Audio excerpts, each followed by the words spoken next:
surtout dans les médias mainstream, on va dire, c'est, la différence de traitement. Enfin, on va essayer de dire un certain deux poids deux mesures de la part des institutions politiques et médiatiques.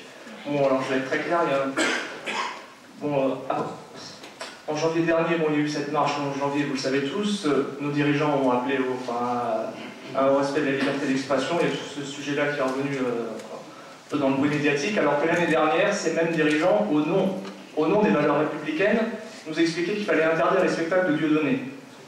Ce même jour, lors de cette marche républicaine, il y a eu aussi donc cette histoire avec Dieudonné qui a dit cette phrase qui en soi techniquement ne veut rien dire. Je me sens Charlie Coulibaly, ça ne veut rien dire. Mais là encore, on lui met en examen pour une simple phrase.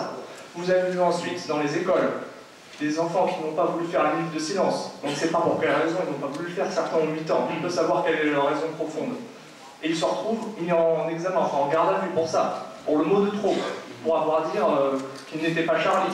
Et là, tout de suite, il y a cette suspicion généralisée. Vous avez comme par exemple Nathalie Saint-Cric qui a dit qu'elle voulait repérer et traiter tous ceux qui ne sont pas Charlie. Donc, bon, qu'est-ce que ça veut dire? Et plus généralement, pour ceux qui ont été confrontés à des exemples comme ça, de deux poids, deux mesures de la part, on va dire, des institutions, du service public par exemple, vous avez, pendant la période où il y avait la manif pour tous, on va dire l'année dernière, je pense, des personnes pouvaient être arrêtées pour avoir un t-shirt avec le logo de la manif pour tous. Alors que les manifs dites Antifa, vous savez bien les dégâts qu'ils ont fait dans les commerces, dans les rues, eux, ils étaient moins réprimés que les manifestants de la manif pour tous. Merci. Donc vous voyez tous ces exemples-là. Est-ce qu'en fait, la question principale, c'est que ce ne serait pas plutôt la liberté d'expression à l'épreuve du deux poids, deux mesures? D'accord, merci.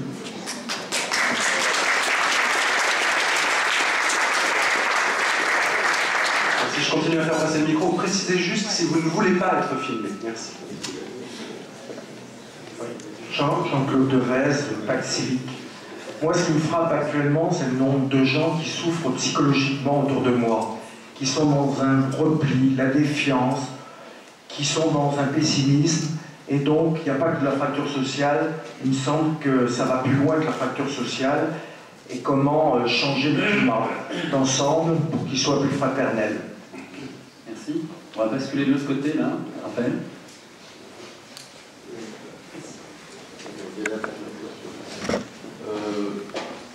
J'accepte l'enregistrement. Je suis donc M.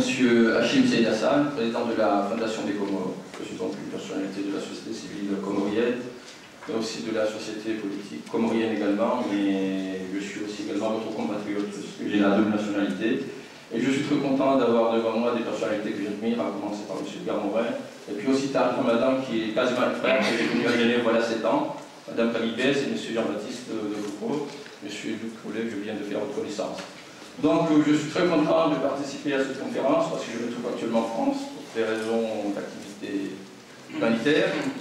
Et nous assistons tous au décharnement de notre tissu social. Nous souffrons tous avec ce qui vient de se passer. Donc j'aurais souhaité poser la question à tous les participants, comment recoudre ce tissu social? Parce que notre société est agitée. Aujourd'hui, on est indexé parce qu'on est l'autre, c'est-à-dire le musulman, l'africain, ou le noir, ou l'autre, alors que nous participons à la beauté de ce pays. Ce pays est aujourd'hui la France parce que nos arrière-grands-parents se sont battus en 14-18 et en 39-45 pour que ce pays retrouve son identité, pour que ce pays retrouve sa force.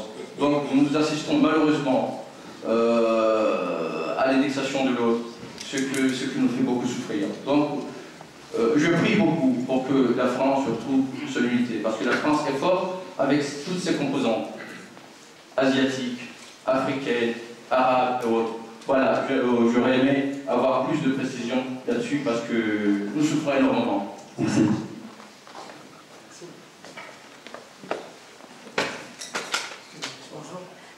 J'accepte de filmer. Je m'appelle Mehdi Husseini, je suis étudiant et j'aimerais juste une question. J'aurais juste une question, excusez-moi. Je voudrais savoir si vous ne trouvez pas qu'aujourd'hui, on n'a pas la cohésion sociale en France n'est pas mise en danger par les récents événements. On nous a on nous a montré une unité après les terribles attentats du 11 janvier. Et moi, justement, j'ai un peu l'impression qu'on a une rupture sociale entre les différentes communautés. j'ai l'impression que de plus en plus les musulmans, les juifs, les chrétiens sont de plus en plus distants et que les politiques françaises ne font pas ce qu'il faut pour améliorer la situation. Je pense notamment aux dernières polémiques qui sont sorties avec justement un enfant de 8 ans qui a été mis en garde à vue, ou encore, plus récemment encore, le voile à l'université qui est remis en cause. Et je trouve que c'est une fausse polémique. Après les événements, on devait rapprocher les Français, et je pense qu'on est très loin, donc j'aimerais savoir quelles solutions vous préconisez pour que la situation en France s'améliore de ce point de vue-là. Merci. Merci. Je vois une main au fond à gauche.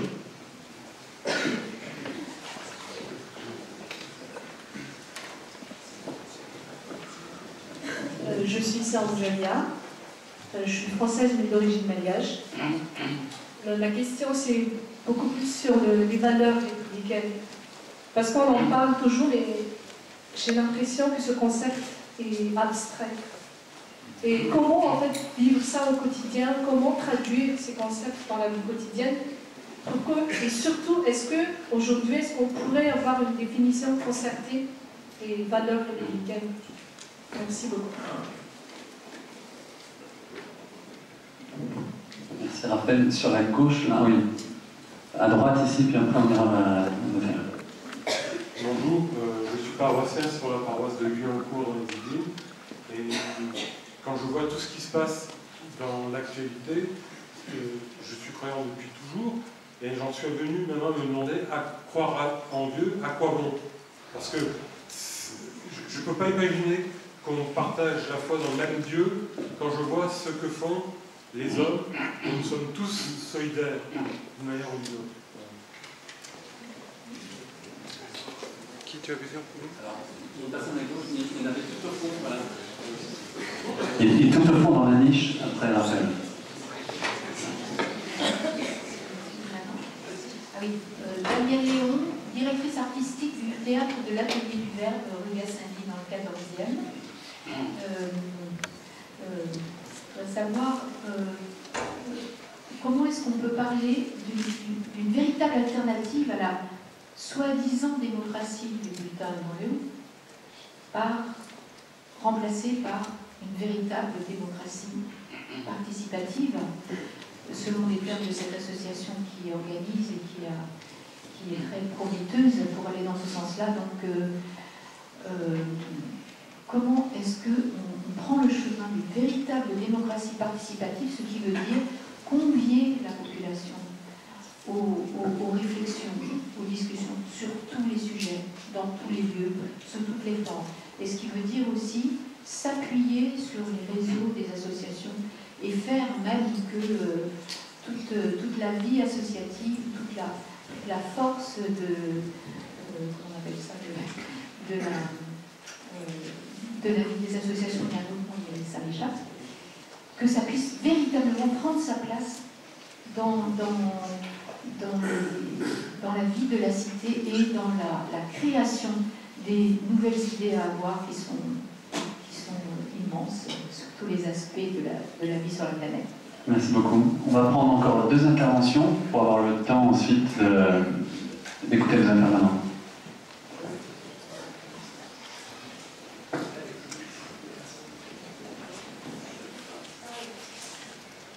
Bonjour, je m'appelle Yolandi Fatima, je suis mère au foyer, j'habite le 93, j'ai plein de petites mosquées tout autour de moi, donc voilà.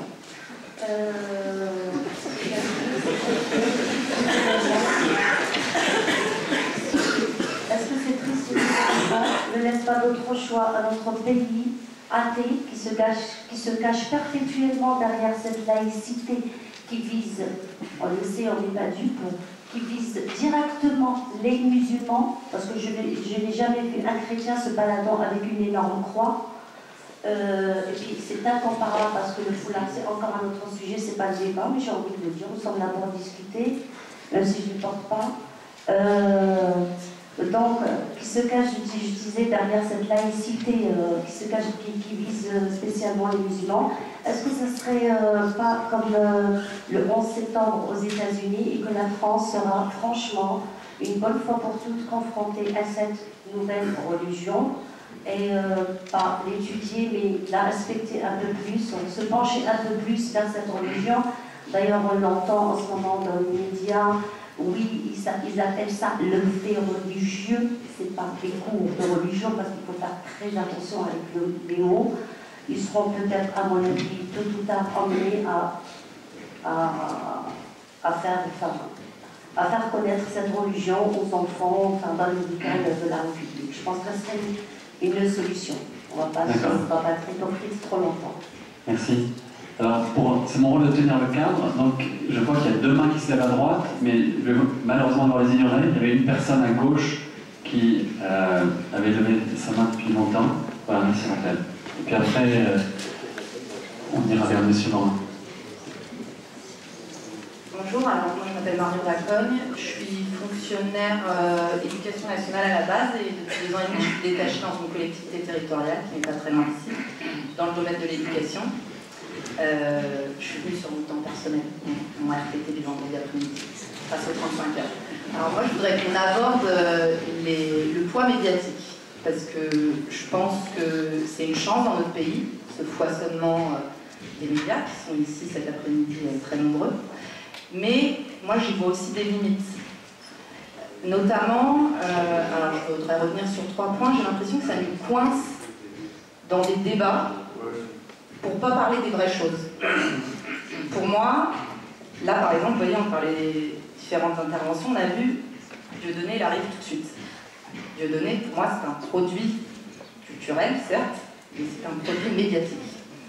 Monsieur Ramadan, vous subissez également cette manipulation, entre guillemets, on parle de manipulation, je ne sais pas, qui fait de vous également un produit médiatique, qui fait que moi, jusqu'à présent, j'ai presque refusé de vous écouter, de vous entendre.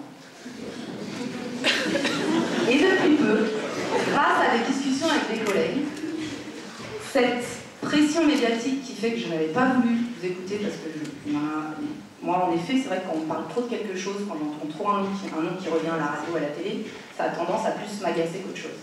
Donc j'avoue, je ne me suis jamais en fait plongée vraiment dans ce que vous dites. Et puis il n'y a pas longtemps, je vous ai entendu, oui certes, à la télé, et puis j'ai eu des échanges avec des collègues notamment. Et je me suis dit, oui, il faut peut-être que j'aille plus loin, parce qu'en effet, ce qui m'est proposé par les médias, de ce que dit M. Ramadan, c'est peut-être juste ça.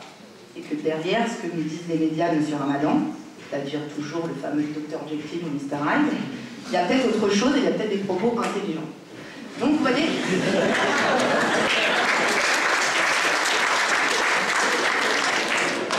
Pour en revenir, excusez ma franchise, hein, mais pour vous dire en gros ma réflexion et qui fait qu'aujourd'hui je suis là et je suis très motivée pour vous écouter. Donc moi j'ai l'impression que voilà, les médias nous limitent dans notre réflexion en nous présentant les choses de manière toujours trop simpliste. C'est pareil, les médias nous ont parlé de ces fameux enfants qui soi-disant ont refusé la minute de silence. Mais est-ce qu'on a parlé de tous les projets exceptionnels qu'avaient menés les élèves grâce à leurs professeurs, grâce aux équipes éducatives, qui tous les jours, devant leurs yeux, vivent, ont les élèves face à eux, ont dû répondre à des questions, à des débats, ont dû faire face à leurs interrogations, ont dû faire face parfois à leurs provocations. Parce que oui, ce sont des enfants, oui, ils grandissent, et nous sommes les adultes, et nous avons à ouvrir cet espace de parole. La troisième chose qui me pousse à croire que les médias, je ne sais pas si c'est les médias, enfin, je ne sais pas s'il y a la faute à mettre sur quelqu'un ou sur une institution quelconque. En tout cas, cette limite au niveau des débats, pour moi, ça fait qu'on ne parle pas des vraies choses, et ces vraies choses, c'est des décisions politiques à prendre. Là, on a eu quand même la réforme des réseaux des éducations prioritaires. Il y a des collèges qui sortent de ZEP, alors que ces collèges, depuis 5-10 ans, ils se battent pour justement essayer de faire vivre cette mixité dont on a tous envie, essayer de faire vivre ces valeurs républicaines dont vous parliez tout à l'heure, madame. Est-ce que là, on en reparle de cette réforme qui est dans les clous, qui va devoir s'appliquer, alors que les professeurs, à la rentrée prochaine, vont avoir moins de moyens pour justement faire vivre cette mixité au quotidien? L'aide sociale à l'enfance, tous les éducateurs qui, comme on l'a entendu après les attentats du 11 janvier 7, excusez-moi, tous ces éducateurs qui tous les jours, comme ils l'ont dit, certains ont pu témoigner dans les journaux, qui tous les jours se battent pour rattraper des jeunes pour partir en Syrie ou autre. Est-ce que cette aide sociale à l'enfance, est-ce que les clubs de prévention ont vu leur budget augmenter?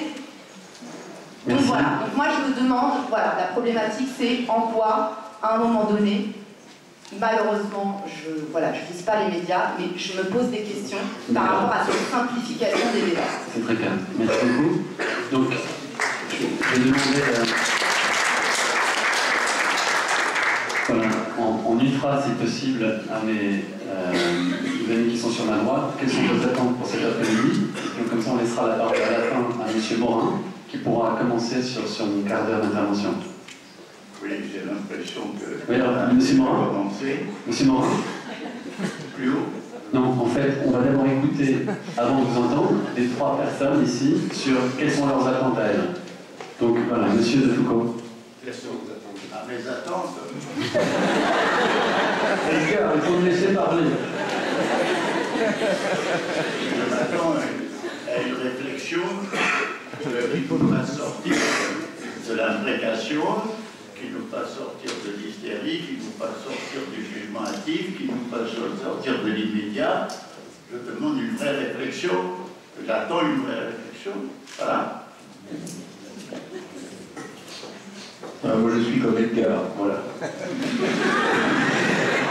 Je voudrais bien essayer de voir plus clair sur toute une série de problèmes qu'on a laissé s'accumuler depuis très longtemps.